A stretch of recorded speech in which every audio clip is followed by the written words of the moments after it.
So this is probably going to be one of the bigger parts of the course. It's on content marketing, so I hope you've got your coffee ready. I'm going to start by saying that when everything you create on your website, every piece of content you send out into the world must align with your value. If you are not writing for your ideal clients, who exactly are you writing for? Think about that. Now, if you know what the value and the benefits you bring to the table are, then you just inject those into everything you do. Focus on your client and their needs more than how awesome you are. You don't need to write huge articles demonstrating your genius. You need to write simple articles that your ideal clients are going to see, they're going to like, they're going to be impressed by, and they're going to want to reach out and talk to you. So we've already defined your client. We already know who your client should be. We've already learned how you can align your expertise with their needs. So remember, everything you write is for those people. So you are writing for the decision makers, the influencers who will be able to tell the decision makers that they need to bring you in. And you need to be writing for anybody else who might be a potential client, whether that be for speaking or coaching or consulting. So what kind of content am I going to be talking about? In this section, I'm going to be talking specifically about blogs and articles, creating short videos on LinkedIn, podcasts, evergreen webinars, and images that you can share on different social media channels. Now, blogs and articles, they are probably the simplest thing for most people to get their heads around.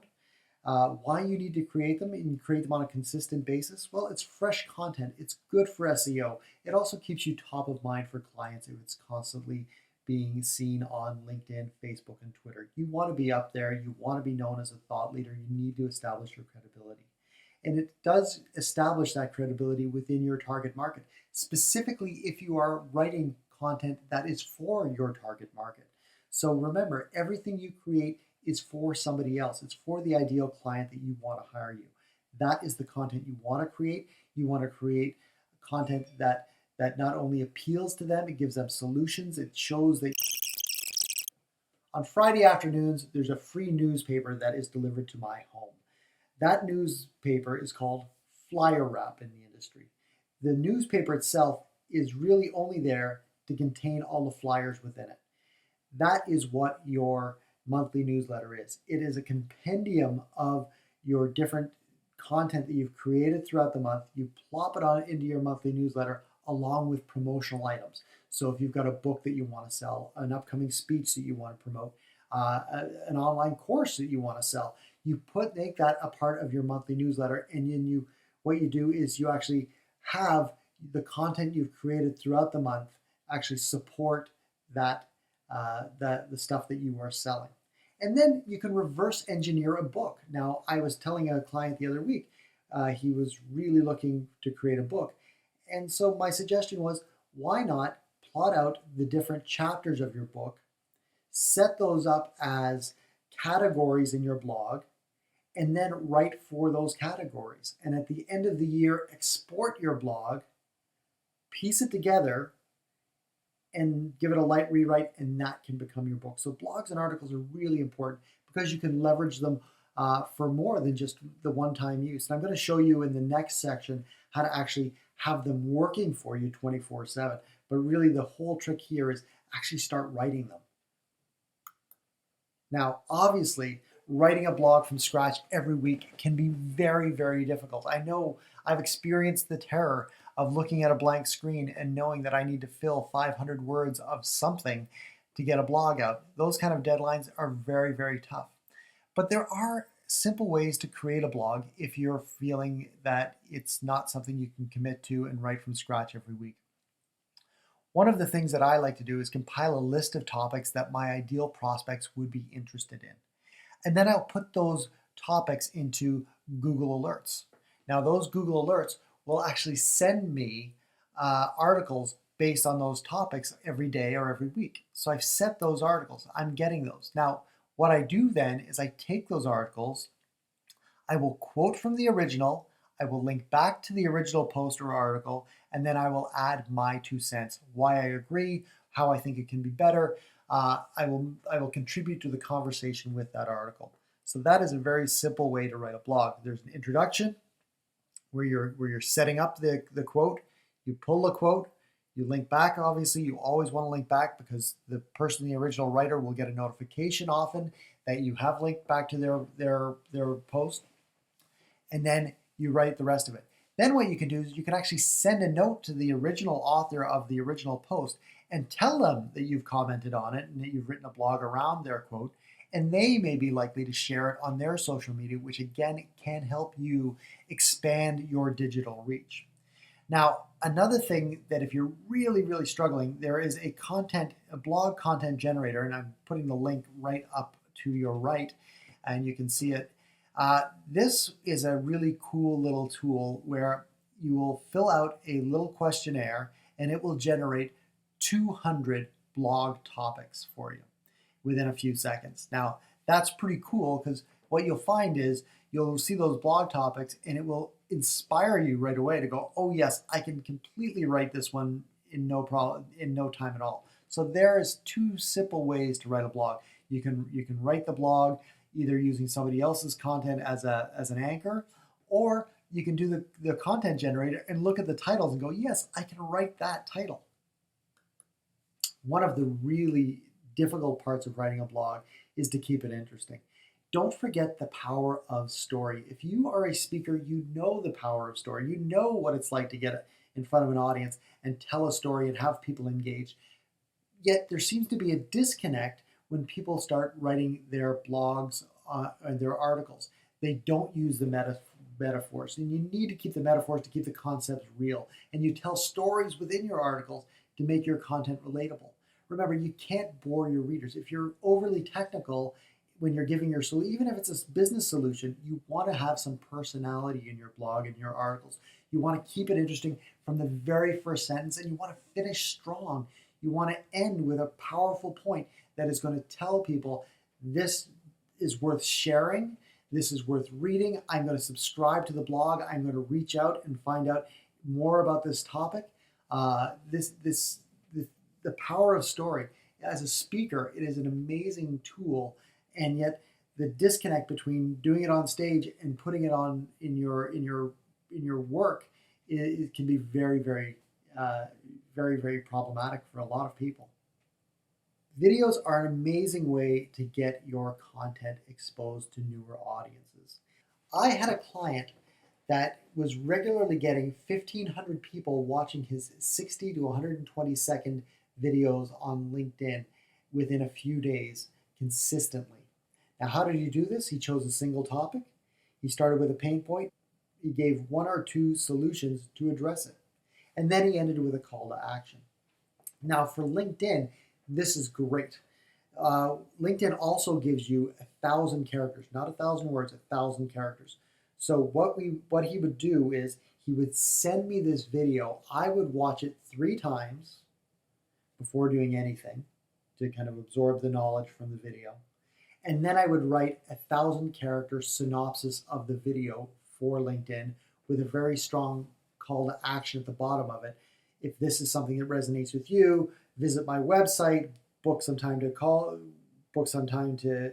talk to me, give me a call. I had all that content in the video description on LinkedIn and on Twitter. Now, what I also found was then it became very easy. Once I had those 1,000 characters, I could actually blow that out and create a longer piece, an actual 300 to 500 word blog post that could then live on his blog as well. Now, the trick here is upload those original video files directly to LinkedIn, Facebook, and Twitter. Do not post them strictly to YouTube and share the YouTube link. What happens is when you upload the original files to LinkedIn, Facebook, and Twitter, it triggers an algorithm.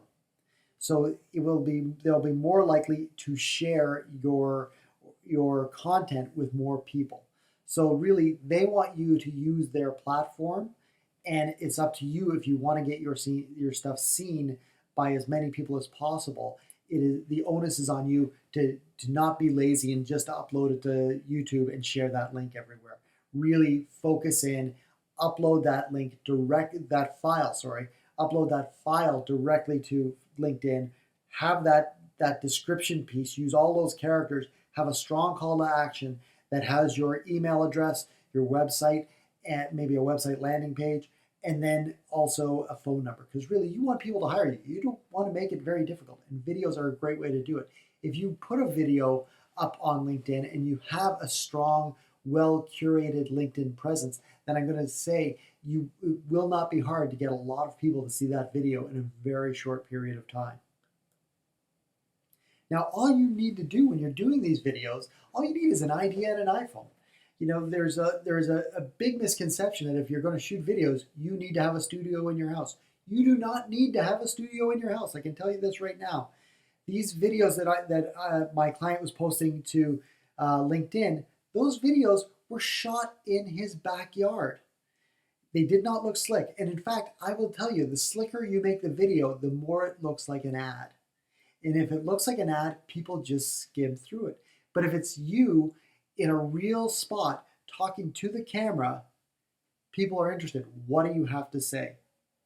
So again, remember the CTA. Remember to have those blogs and use the video as source material for your blogs. It really is one of my key concepts of reduce, reuse, recycle your content.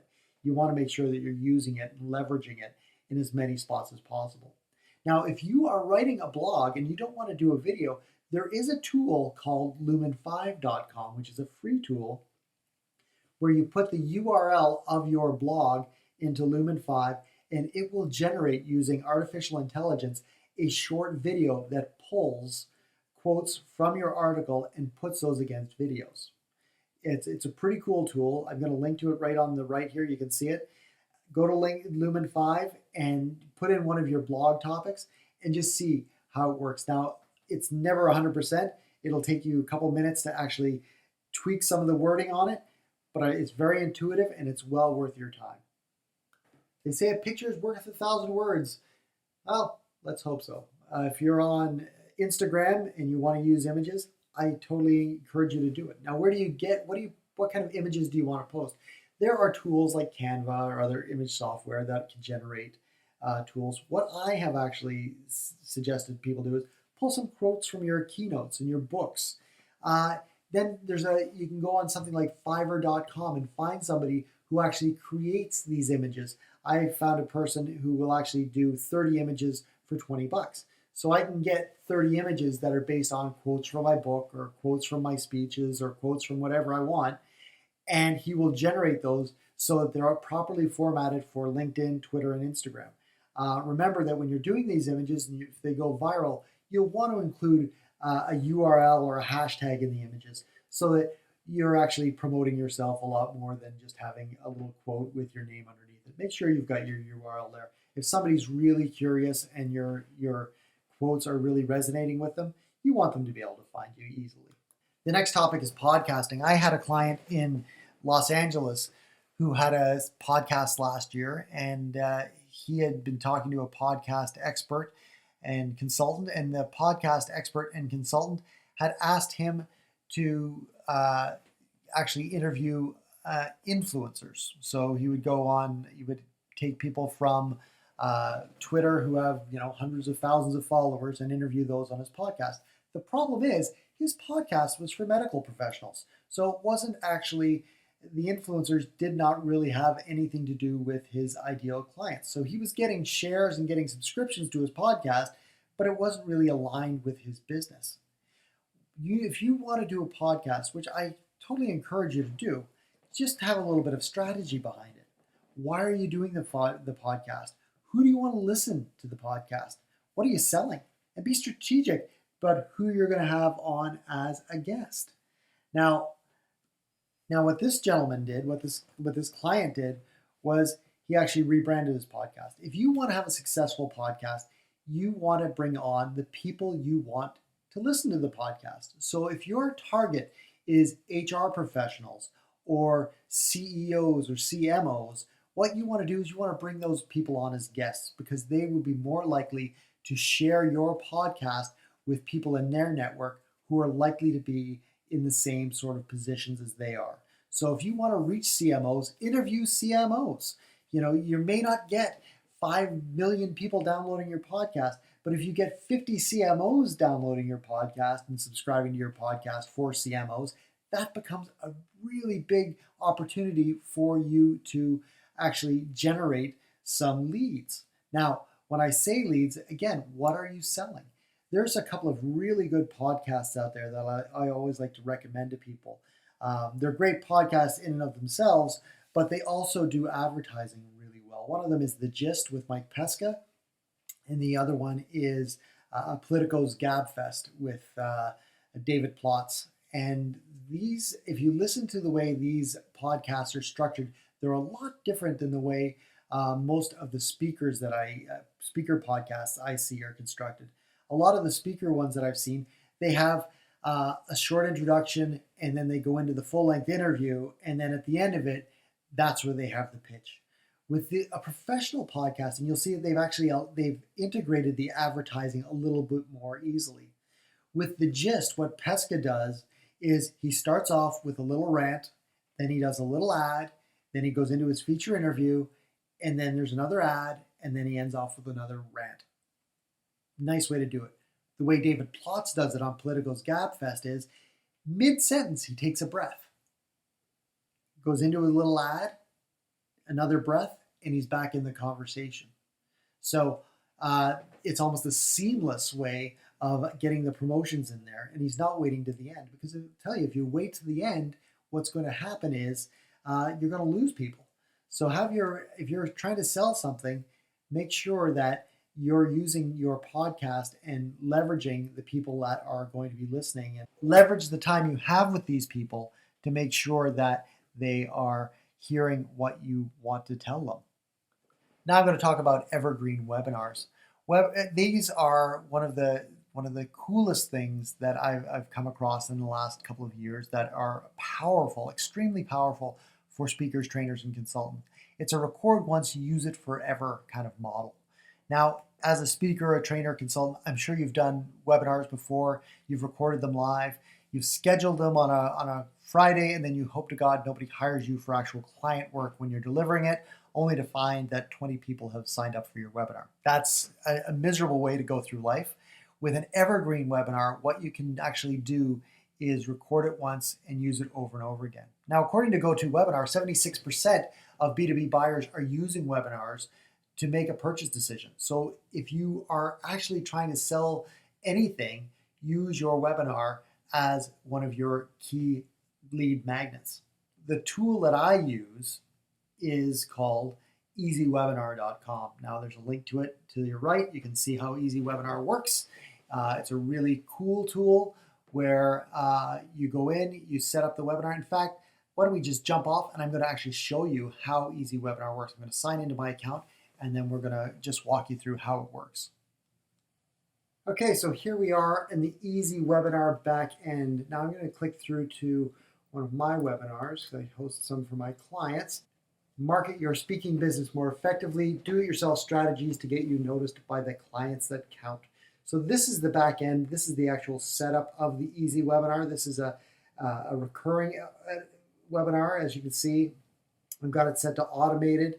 I've also got it set to the local attendees time zone. So it's running every day at 11 a.m. So people that land on my website can see this. You can set up the registration page. I've got a video on the registration page that people can see along with the description. You can also see that the event page is simply the video that I have for the event, which is exactly 46 minutes and 21 seconds long. And the reason that's important is because if you go to the offers page for Easy Webinar, I can actually have offers appear on the top right-hand side of the page as the webinar is going, set at different intervals. So I have one going off at 1 minute that goes to 1 minute 30, and it's book 30 minutes of my time for free. So that goes to a Calendly link right there. That appears for 30 seconds and then it disappears. I've set 10 offers all the way down to buying my online course at the bottom. So this is a great tool. Now, one of the ways that you can leverage Easy Webinar and the Easy Webinar platform for your business is to actually not just record the webinar that you know inside and out once and use it over and over again.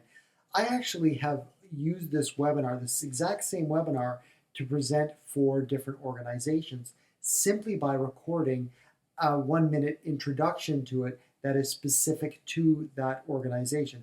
For example, there was a speakers bureau that I did a presentation for a few weeks back. I used this webinar, but I recorded on my computer a screen that had me saying, "It's so great to be with XYZ Speakers Bureau today. I'm glad they brought me in, and we're going to get right into this program on how to market your speaking business more effectively." I put a cut, tagged that onto the video, and then I was able to present the video. The great thing is, as that video was going live to that bureau's roster of speakers, I was actually having lunch with my wife in a restaurant. So that's great. So this is one of those ways that you can leverage Easy Webinar and create that evergreen webinar that has these calls to action as you're going through your content, but at the same time, you don't have to be there. So you can record it, make sure you do it really well that first time, and just use it over and over again. So how do people find us? Well, the way I've set it up is one of the great tools is that you can actually embed Easy Webinar on your website very easily. So I have a blog. Every blog I have, there is a registration for Easy Webinar. Now I've set it to go live every day at 11 a.m. local attendees time. So if you were to open this in California, it would say 11 a.m. Pacific time. So it's going to go at 11 a.m. whoever the user's time is. So it'll be able to tell when somebody is on this page where they are and give them the proper timing for signing up so they can sign up. Now, this is another tool. I mentioned this earlier. This is Lumen 5. This is that video, the AI video program that actually, if you put the URL of a blog in, it will generate a video. So I've actually done that with this blog, where you can see it picked out the quotes from my blog, and it is using those quotes over video. So I'm able to create this really fantastic video. It took me about 5 minutes by simply putting the URL of this blog into the Lumen Vibe tool. So that's how that works. Now, if we go back to the Easy Webinar, another thing that I really like about this is the notifications. So I can have notifications before the event, obviously reminding people to come along, but after the event, it's even more powerful. I've got 6 or 7 event notifications that send the replay link to people that have registered and haven't actually seen the webinar, so they will be getting this content. It's another option for me to send out my offers. This is powerful. If you were to do a Easy Webinar, Evergreen Webinar, you can offer it to an association. You can offer it to a conference that you're speaking at, and you say, I would like to offer you, as part of my speaking package, a pre-conference webinar. And when you do that, it warms people up for you speaking. It's also something that's going to differentiate you from other speakers because you're offering to help the planner promote the event itself. So Easy Webinar, Evergreen Webinars, these are fantastic tools. And if you add them to your list of things that you can do, you'll find that it will really help your business connect more deeply with the people who are going to be hiring you and get your message out more broadly to the people who need to hear you.